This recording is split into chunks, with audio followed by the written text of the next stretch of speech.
Praise the lord. ఇప్పుడు మనం యెరూషలేములోని ఒలీవల కొండపై ఉన్నాము.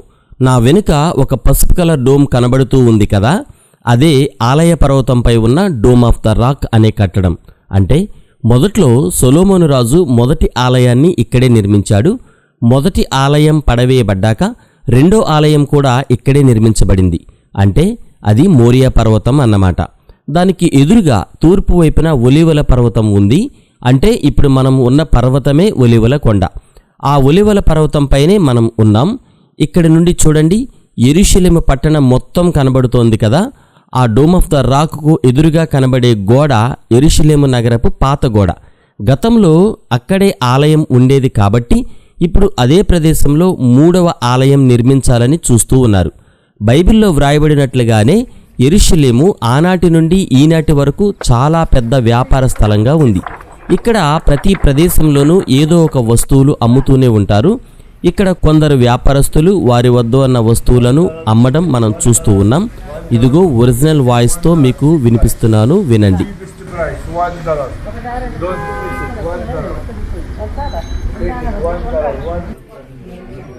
ఇప్పుడు మన ప్రభువైన యేసుక్రీస్తు వారు శిష్యులకు ప్రార్థన నేర్పిన ప్రదేశానికి వెళ్ళబోతూ ఉన్నాం. ఇక్కడ చాలా చెట్లు మొక్కలు కనబడుతూ ఉన్నాయి. వీటిలో గులాబీ మొక్కలు కూడా కనబడుతూ ఉన్నాయి. మా గ్రూప్లో ఉన్న వారందరూ నడుచుకుంటూ మెల్లగా లోపలికి వెళ్తూ ఉన్నాం. ఇదిగో ఇది ఒక గార్డెన్ లాగానే కనబడుతూ ఉంది, గమనించారా? ఇక్కడ ఒలీవ చెట్లు కూడా ఎక్కువగా ఉన్నాయి. ఎందుకంటే ఇప్పుడు మనం ఉన్నది ఒలీవల కొండ. ఈ కొండపై ఎక్కువగా ఒలీవల చెట్లే కనబడతాయి. అలాగే ఇతర మొక్కలు కూడా కొన్ని ఉన్నాయి. అనేక మంది విదేశీయులు ఇక్కడ నడుచుకుంటూ లోపలికి వెళ్లడం మనం గమనిస్తూ ఉన్నాం. మీరందరూ ఈ ప్రదేశాన్ని చూడడం కోసం నేను వీడియోను జాగ్రత్తగా తీస్తూ ఉన్నాను. కానీ ఇక్కడ సమయం ఉండదు కాబట్టి కాస్త త్వరగానే వీడియో తీసుకోవాలి. గమనించారా? ఇవి గులాబీ మొక్కలు, గులాబీ పూలతో ఉన్నాయి. ఇప్పుడు మనం నడుస్తూ ఉన్నది ఒలీవల కొండపై ఉన్న యేసు ప్రభువారు శిష్యులకు పరలోక ప్రార్థన నేర్పిన ప్రదేశం. లోపలికి వెళ్ళబోతూ ఉండగా పెద్ద గోడ కనిపించింది. ఈ గోడ ప్రక్కన ఉన్న చెట్లను చూస్తూ ఉన్నాం. లోపల ఇప్పటికే చాలామంది విదేశీయులు ఈ కొండపైన కనిపించారు. ఇదిగో కొంతమంది ఏమో కూర్చున్నారు, కొంతమంది నిలబడి ఈ ప్రదేశాన్ని చూస్తూ ఉన్నారు.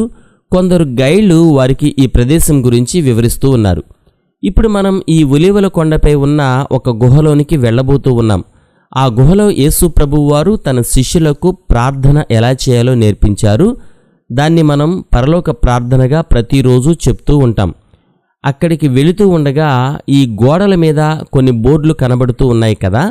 ఆ బోర్డుల పైన అవి ఏ భాషలో వ్రాయబడి ఉన్నాయో వ్రాసి ఉంచారు. నిజానికి అవి బోర్డులు కాదు, పరలోక ప్రార్థనను ప్రపంచంలోని ఆయా భాషల్లో వ్రాసి ఇక్కడ పెట్టారు. ఇక్కడ చూడండి, చాలా బోర్డులు కనబడుతూ ఉన్నాయి. అంటే అన్ని భాషల్లో ఇక్కడ పరలోక ప్రార్థన వ్రాయబడి ఉంది. ఈ కొండపై దాదాపుగా 100 భాషలకు పైగానే పరలోక ప్రార్థన వ్రాయబడి ఉంది. ఈ బోర్డులను చూస్తూ ఉంటే మన తెలుగు భాషలో కూడా ప్రభువు నేర్పిన ప్రార్థన ఉందా అనే సందేహం మాకు వచ్చింది. గైడ్ తెలుగు భాషలో కూడా ప్రార్థన ఉంది అని చెప్పాడు. ప్రపంచ దేశాలలో ఎన్నో భాషలు ఉండగా వాటిలో మన తెలుగు భాషలో కూడా ప్రభువు నేర్పిన ప్రార్థన వ్రాయబడి ఇక్కడ ఉంది అంటే అది మాకు ఎంతో సంతోషాన్ని కలిగించింది. ఈ భాషలలో మన తెలుగు భాష ఎక్కడ ఉందో వెతుక్కుంటూ వెళ్తుంటే అది మనకు చాలా మంచి అందమైన అనుభూతిని ఇచ్చింది. ఈ కొండపై ఇక్కడ ఒక గుహ ఉందని చెప్పాను కదా. ఆ గుహలోనే యేసుక్రీస్తు ప్రభువారు తన శిష్యులకు పరలోక ప్రార్థన నేర్పించారని కూడా చెప్పాను. ఆ గుహ ఇదే. యేసు ప్రభువారి కాలంలో ఈ గుహ ఎలా ఉందో ఇప్పటికీ ఆ గుహను అలాగే ఉంచారు. ఇది 2000 సంవత్సరాల క్రితం నుండి ఇలాగే ఉంది. యేసు ప్రభువారికి ఒక ప్రత్యేకమైన ఇల్లు గాని వసతి గృహం గాని లేకపోవడం వల్ల ఆయన యెరూషలేములో ఉన్న రోజుల్లో ఈ ఒలీవల కొండపైకి వచ్చి రాత్రుళ్ళు ఇక్కడ ఉన్న ఈ గుహలోనే లేదా గెత్సెమనే తోట వద్ద ఉన్న మరో గుహలో గాని రాత్రుళ్ళు ఆయన గడిపేవారు. ప్రస్తుతం ఈ వీడియోలో మనం ఈ గుహను మాత్రమే చూస్తున్నాం.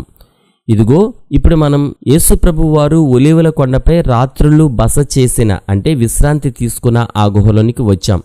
ఇదే గుహలో యేసుక్రీస్తు ప్రభువారు రాత్రుళ్ళు విశ్రాంతి తీసుకునేవారు. యేసుక్రీస్తు ప్రభువారు ఇక్కడికి వచ్చారు అంటేనే ఒళ్ళు పులకరించిపోతుంది. అలాంటిది ఆయన రాత్రులు విశ్రాంతి తీసుకున్న అదే ప్రదేశంలో ఇప్పుడు మనం కూడా ఉన్నాం అంటేనే నిజంగా మనమెంతో ధన్యులం కదా. యేసుప్రభువారు ఇక్కడే తన శిష్యులకు కలిగే అనేక సందేహాలకు సమాధానాలు ఇచ్చి వారికి అర్థమయ్యేలా వివరించేవారు. ఈ ప్రదేశంలో ఉన్నప్పుడే యేసుక్రీస్తు ప్రభువారు తన శిష్యులకు ప్రార్థన ఎలా చేయాలో నేర్పించారు. అందుకని ఈ హోలీ ల్యాండ్కి వచ్చే క్రైస్తవ విశ్వాసులందరూ తప్పనిసరిగా ఈ ప్రదేశానికి వచ్చి ఈ గుహను కూడా సందర్శించి ఇక్కడ ప్రభువు నేర్పిన ప్రార్థనను అంటే పరలోక ప్రార్థనను వారు కూడా వారి భాషలలో చెప్పి వెళ్తారు. ఈ ప్రక్కనే ఒక పెద్ద చర్చ్ ఉంది. ఆ చర్చ్ 4వ శతాబ్దంలో రోమా చక్రవర్తి అయిన కాన్స్టంటైన్ తల్లి హెలీనాచే కట్టబడింది. ప్రస్తుతం ఆమె కట్టిన ఆ చర్చ్ ఇప్పుడు లేదు, కానీ ఆ పునాదులపై 1874లో కట్టిన చర్చ్ ఇక్కడ ఉంది. అంటే ఆ చర్చ్ ఇప్పటికీ 150 సంవత్సరాల నుంచి ఇక్కడే ఉంది. మనం ఇక్కడి నుండి బయటికి వెళ్ళాక ఆ చర్చిని కూడా చూద్దాం. ఇదిగో యేసు ప్రభువారు ఈ ప్రదేశంలోనే కూర్చునేవారు. ఇక్కడ ఆయన విశ్రాంతి తీసుకునేవారు. ఇక్కడే ఆయన తన శిష్యులకు ప్రార్థన కూడా నేర్పించారు. అందుకనే ఈ గుహను ఇలా ఉంచారు. 2000 సంవత్సరాల నుండి ఈ గుహ ఇలాగే ఉంది.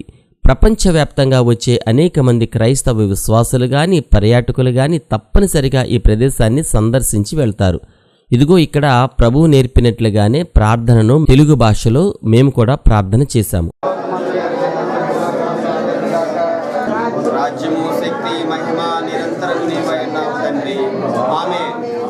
ఆ గుహను ఇప్పుడు మనం చూస్తూ ఉన్నాం. మన ప్రభు అయిన యేసుక్రీస్తు వారు ఎక్కడైతే విశ్రాంతి తీసుకున్నారో, ఎక్కడైతే కూర్చున్నారో, ఎక్కడైతే పడుకున్నారో అదే ప్రదేశంలో అదే గుహలో ఇప్పుడు మనం కూడా ఉన్నాం. ఈ గుహ మొత్తాన్ని నేను జాగ్రత్తగా వీడియో తీసి నా దగ్గర ఉంచాను.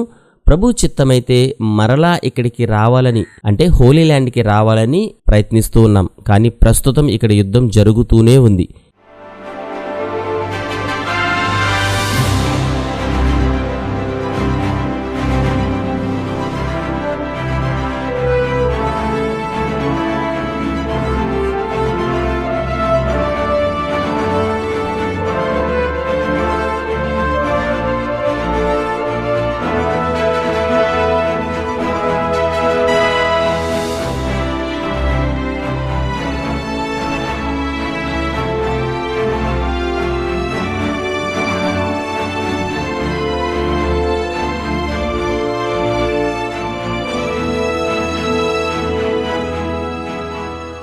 ప్రభు నేర్పిన ప్రార్థన తెలుగులో ఎక్కడ ఉందో మా గైడ్ మాకు చూపించారు. ఇప్పుడు మేము అక్కడికి వచ్చాం. ఇదిగో ఇక్కడ తెలుగులో ఉన్న ప్రభు నేర్పిన ప్రార్థన అంటే పరలోక ప్రార్థనను మనం చూస్తూ ఉన్నాం. మన తెలుగువారు ఇక్కడికి వచ్చినప్పుడు తప్పనిసరిగా ఈ ప్రదేశానికి వచ్చి ఇక్కడ ఉన్న పరలోక ప్రార్థనను వారు కూడా చదివి ఇక్కడ ఫోటోలు వీడియో తీసుకొని వెళ్తారు.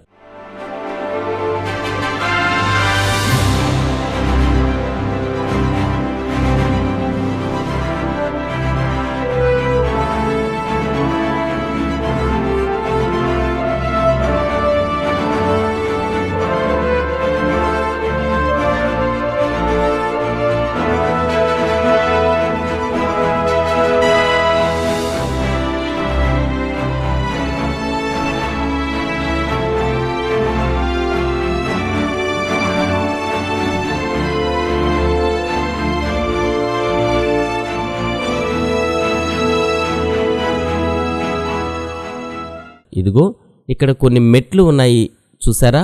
ఇది ఒక పెద్ద చర్చ్. ఈ చర్చ్ని అవర్ ఫాదర్స్ చర్చ్ అని పిలుస్తారు. అంటే ప్రభువు పరలోక ప్రార్థన నేర్పిన ప్రదేశం కాబట్టి ఈ చర్చ్కు ఆ పేరు పెట్టారు. పురాతనమైన ఆ చర్చ్ పునాదులపైనే ప్రస్తుతం ఉన్న ఈ చర్చ్ను ఇక్కడ కట్టారు. ఈ చర్చ్ ఇప్పటికీ 150 సంవత్సరాల నుండి ఇక్కడ ఉంది. ఈ చర్చ్ లోపలికి వెళ్ళి చూసే సమయం మాకు లేకపోబట్టి బయట నుండే ఈ చర్చ్ను మీకు చూపిస్తూ ఉన్నాను. ఇదిగో ఇక్కడ ఈ చర్చ్ మ్యాప్ను చూస్తూ ఉన్నాం. పైనుండి చూస్తే ఈ చర్చ్ ఈ విధంగా కనబడుతూ ఉంటుంది.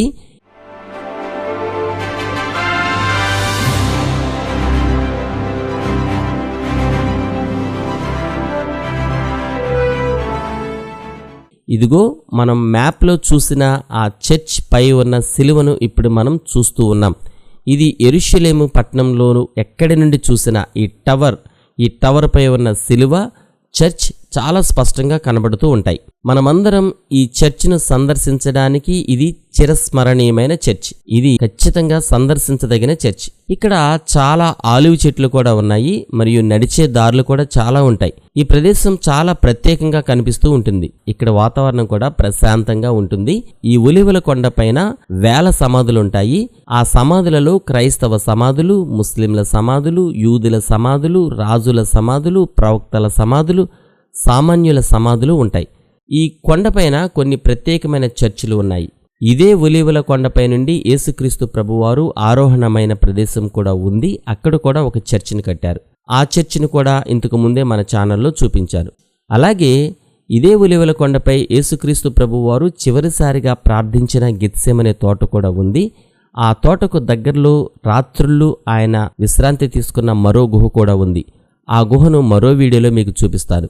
ఈ ఒలీవల కొండపై ప్రతి క్రైస్తవుడు చూడదగిన ఎన్నో ప్రదేశాలు ఉన్నాయి. చెప్పాలంటే ఒక రోజంతా ఈ కొండపైనే మనం గడిపేయవచ్చు. కానీ మనకు సమయం సరిపోదు కాబట్టి త్వరగా ఈ ప్రదేశాలు చూసుకుని మనం వెళ్ళిపోతూ ఉంటాం. మనం చూడదగిన ప్రదేశాలు ఈ కొండపైన చాలా ఉన్నాయి. ఇప్పుడు ఈ వీడియో మొత్తం చూసాం కదా.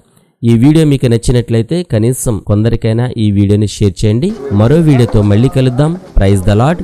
మీ బ్రదర్ బెన్హర్ బాబు.